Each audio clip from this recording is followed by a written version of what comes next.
dans la maison de l'Éternel. Nous, notre erreur aujourd'hui est que quand Dieu nous élève en dignité, nous n'avons plus de temps pour aller servir Dieu. Nous n'avons plus de temps pour aller servir Dieu. Tu veux que Dieu t'élève en dignité. Partout où tu es dans le monde, tu veux devenir un cadre, une éminente personnalité.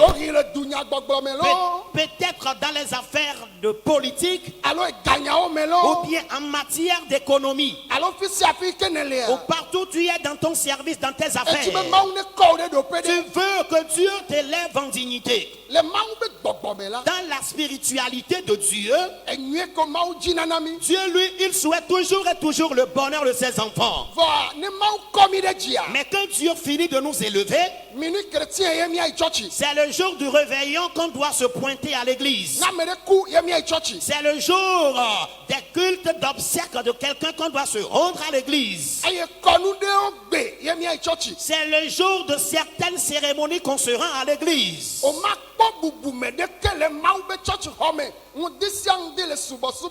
Et tu ne vas pas voir un cadre, un homme élevé en dignité régulièrement dans le temple de Dieu afin de servir Dieu comme il le faut.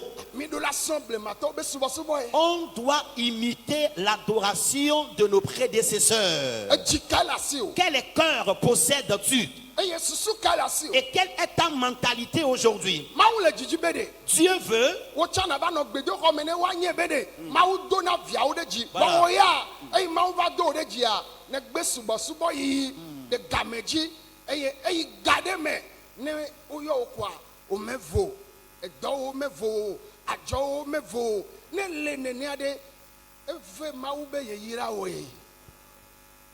Alors Dieu voudrait qu'après t'avoir élevé en dignité, tu ailles régulièrement à l'église afin de démontrer aux mondains, aux gens de ce monde-là que c'est lui Dieu qui a la capacité, qui a l'autorité et le pouvoir d'élever l'homme en dignité. Mais malheureusement, quand Dieu promène ses regards à l'église, il ne te retrouve jamais et Dieu regrette amèrement de t'avoir élevé en dignité.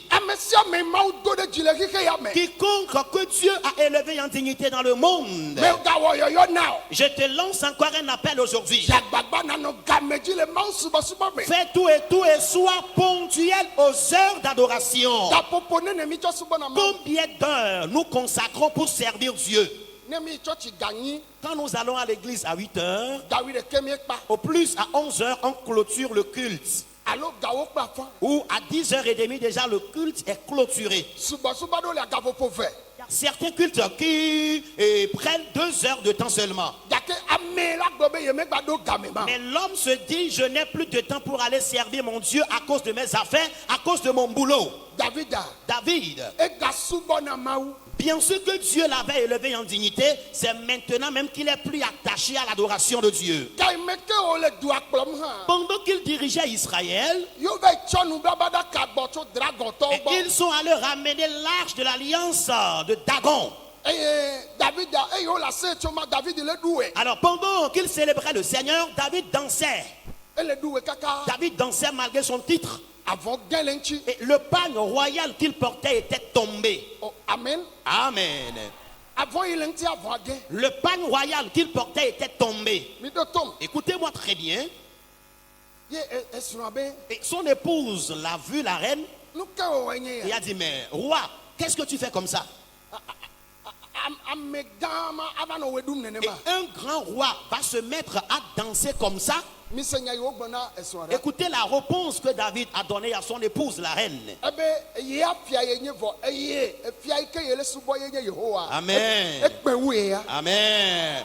David a donné comme réponse à sa femme qui est la reine: moi je suis un roi terrestre, mais le roi pour qui je danse est le roi céleste qui me dépasse.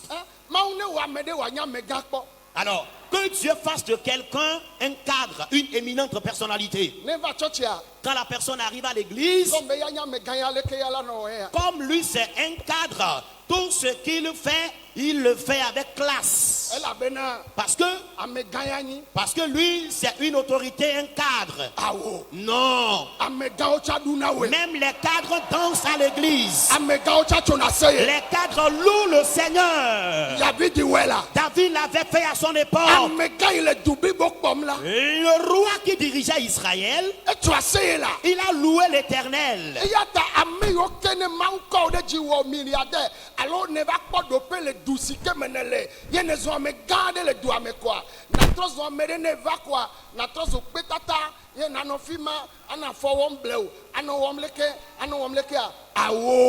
Alors,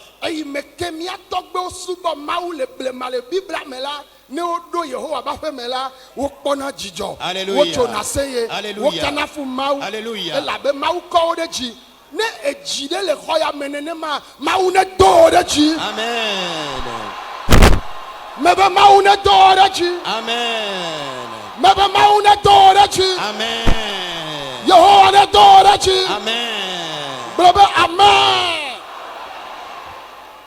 Alors, ceux que Dieu a élevés en dignité dans de différentes localités, dans de différents pays, et dès qu'ils arrivent à l'église, au lieu d'être dégourdis, au lieu de louer le Seigneur comme les autres, ils se mettent à faire tout avec classe, ils se mettent à faire tout avec élégance, légèrement. Ce n'est pas bien. David, malgré qu'il était roi à son époque, malgré qu'il représentait le chef d'État en Israël, il louait Dieu, il dansait pour le Seigneur. Et ce matin, quel que soit là où tu es, ta localité, ta position, si le Seigneur t'élève en dignité, arrivé à l'église, deviens fou dans l'adoration.